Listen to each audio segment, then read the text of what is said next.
2 अप्रैल 1979 Japan में TV पर एक नया शो आता है जिसमें एक लापरवाह बच्चे की कहानी बताई जाती है जिसका नाम होता है नोबिता। उसमें सीन होता है कि वो घर पे आराम कर रहा था, फिर उसे पढ़ाई करने वाले ड्रॉर से एक नीले कलर का रोबोट और एक बच्चा निकलता है जो कि नोबिता के भविष्य के बारे में बहुत सारी चीजें बताने लगता है। जी हाँ, ये और कोई नहीं बल्कि है हमारा प्यारा डोरेमोन।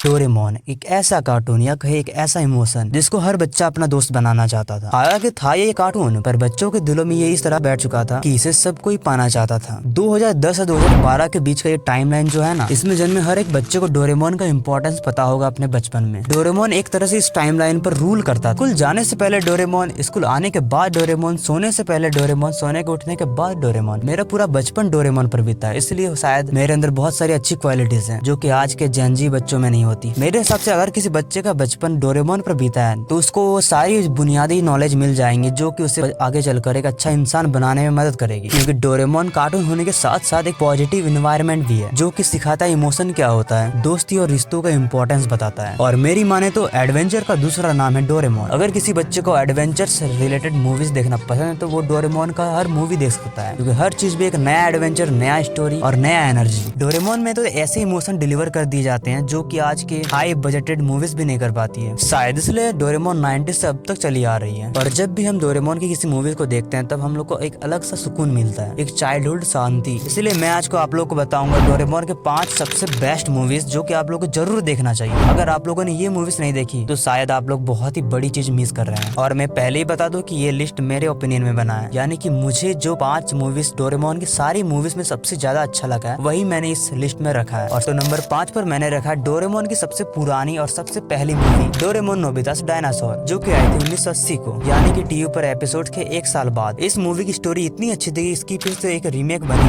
2006 पर, Doraemon the movie Nobita's new dinosaur. इस मूवी का थोड़ा बहुत स्टोरी मैं बताता हूँ कि इस मूवी में नोबिता को एक अंडा मिलता है जो कि होता है कि डायनासोर का, जो किसी कारण से अभी तक ठीक था। तो नोबिता इस अंडे को कुछ नहीं करता, बस पालने लगता है एक पेट की तरह। और जब ये डायनासोर बड़ा होता है तो नोबिता को इसको अपने घर में रखने में प्रॉब्लम होने लगता है। और फिर नोबिता को मजबूरी में डायनासोर काल में फिर से जाके उस डायनासोर को अपने रियल घर में रखना पड़ता है। और इसकी एंडिंग रुला देने वाली है। अगर कोई पत्थर दिल का इंसान भी हो वो भी शायद पिघल जाए इसकी एंडिंग को देखकर। और इस पूरे वीडियो में बहुत सारी स्पॉयलर्स भी हैं, यानी कि अगर किसी बंदे को मूवीज एंजॉय करना है तो ये वीडियो ना देखे, क्योंकि इसमें बहुत सारी चीजें मैं पहले ही बता दूंगा मूवीज के बारे में। तो शायद तुम लोग को मूवीज देखने में उतना मजा नहीं आए, इसीलिए पहले मूवीज देखो फिर इस वीडियो को देखो। फिर नंबर 4 पर मैंने रखा है डोरेमोन नोबितास लिटिल स्टार वॉर, जो की आई थी 1995 को, जो की डोरेमोन की एक बहुत ही पुरानी मूवी है। और चूंकि इसकी भी स्टोरी लाइन बहुत ही मस्त और एडवेंचरस थी इसलिए इसका भी रीमेक हुआ 2021 को इसी नाम से। इसकी कहानी ये है कि डोरेमोन और उनके दोस्त एक फिल्म बना रहे थे खिलौनों और प्लास्टिक मॉडलों से। तभी उनको एक छोटा सा रॉकेट मिलता है जिसमें पापी नाम का एक एलियन होता है जो कि डोरेमोन और उनके दोस्तों को मदद के लिए इनकरेज करता है। और अब डोरेमोन और उनके दोस्त इस एलियन की मदद किस तरह करते हैं वो तुम लोग मूवी में देखना, वरना मजा खराब हो जाएगा। और हाँ, मेरे डोरेमोन मूवीज देखने का शुरुआत भी इसी मूवी से हुआ था, इसलिए इस मूवी को मैंने चौथे नंबर पर रखा है। तो नंबर 3 पर मैंने रखा है अब तक की डोरेमोन की सबसे बेस्ट स्पेस एडवेंचर मूवीज, या कह सकते हैं गैलेक्सी टूर मूवी, यानी कि Doraemon Nobita's and the galaxy super express. अब इस मूवी के बारे में मैं क्या ही बताऊं, इस मूवी का हर चीज एकदम परफेक्ट है। इसकी स्टोरी बहुत ही ज्यादा बढ़िया है, एक वर्ड में कहे तो फर्स्ट क्लास। इसका मोटा मोटा स्टोरी मैं बताता हूँ। इसमें डोरेमोन और उनके चारों दोस्त एक ट्रेन में गैलेक्सी टूर पर जाते हैं जिसमें उन्हें बहुत सारे प्लैनेट्स पर घूमने को मिलता है, बहुत सारे अम्यूजमेंट पार्क पर घूमने को मिलता है, और हर प्लेनेट पर अलग अलग तरीके के रिवाज और चीजें सीखते हैं इन लोग। यानी कि एक वर्ड में कहें तो अगर किसी बंदे को स्पेस एडवेंचर मूवी देखना पसंद है तो ये मूवी उसके लिए फर्स्ट क्लास होगी। अब नंबर 2 पर मैंने जिस मूवी को रखा है वो डोरेमोन का सबसे इमोशनल और सबसे अलग मूवी है, यानी कि स्टैंड बाय मी डोरेमोन और स्टैंड बाय मी डोरेमोन 2। अगर मेरी माने तो ये डोरेमोन फ्रेंचाइजी का सबसे इमोशनल फिल्म है। अगर तुमने इस फिल्म को देखा और बिना आंसू बहा के पूरा देख लिया, बिना स्किप किए हुए, तो तुम एक रियल में पत्थर दिल के इंसान हो। मैं बताऊं तो अगर डोरेमोन के बारे में किसी को कुछ भी नहीं पता फिर भी वो इस मूवी को देख कर इंजॉय कर सकता है, क्योंकि इसमें डोरेमोन के बेसिक एकदम शुरुआत की कहानी से दिखाया जाता है, यानी कि जो कहानियां हमें एपिसोड में दिखती है उसी को समराइज करके इस मूवी में डाला गया है। और ये मूवी 3D एनिमेशन से बना है, इसलिए इसका CGI बहुत ही अलग है। और पूरी डोरेमोन फ्रेंचाइजी की सबसे महंगी मूवी भी यही है। और पता है इस मूवी ने वर्ल्ड वाइड 1500 करोड़ से ज्यादा की कमाई की थी, वो भी एक कार्टून होकर के। स्टैंड बाय मी 1 में हमें डोरेमोन का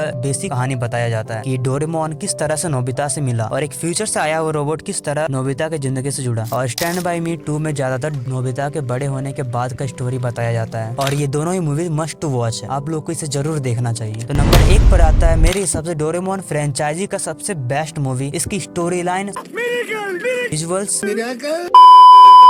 इसकी भी 2 रीमेक मूवी आ चुकी है क्योंकि इसकी स्टोरी है ही इतनी अच्छी। बस मैं कुछ नहीं कहूंगा, इस मूवी को तुम लोग को देखना है बस। और इस मूवी का नाम है Doraemon Nobita and the steel troops, जो कि आई थी 1986 को। ये भी एक बहुत ही पुरानी मूवी है और तुम लोग अगर देखना है तो इसका रीमेक देखना 2011 को आई हुई Doraemon Nobita and the new steel, क्योंकि इसका एनिमेशन थोड़ा ज्यादा अच्छा है। देखो मूवीज का रीमेक इसलिए बनाया जाता है ताकि जनरेशन के हिसाब से वो अपने एनिमेशन को इम्प्रूव कर सके। और बहुत सारी मूवीज का स्टोरी लाइन बहुत ही अच्छा होता है पर वो बहुत ही पहले बनी हुई होती है, जिससे उसका विजुअल्स उतना अच्छा नहीं होता जितना उसका स्टोरी होता है। बस उसी को मैच करने के लिए मूवीज का या कार्टून्स का रीमेक बनाया जाता है और ज्यादातर रीमेक उन कार्टून्स का बनता है जो कार्टून्स लोगों को बहुत ही ज्यादा अच्छा लगता है, जैसे कि डोरेमोन। और इस मूवी का मैं 1% तुम लोग को नहीं बताऊंगा क्योंकि मैं चाहता हूँ इस मूवी को तुम लोग देख के रियलिटी में एंजॉय करो, क्योंकि इससे एपिक मूवी तुम लोग को कहीं भी नहीं मिलेगी। और डोरेमोन से रिलेटेड एक मैंने बहुत ही अच्छा प्रोडक्ट मैंने लिंक में दे रखा है, तुम लोग वहां से खरीद सकते हो। और कमेंट में नेक्स्ट टॉपिक लिखना मत भूलना। और अब ये वीडियो होता है यहाँ पर समाप्त।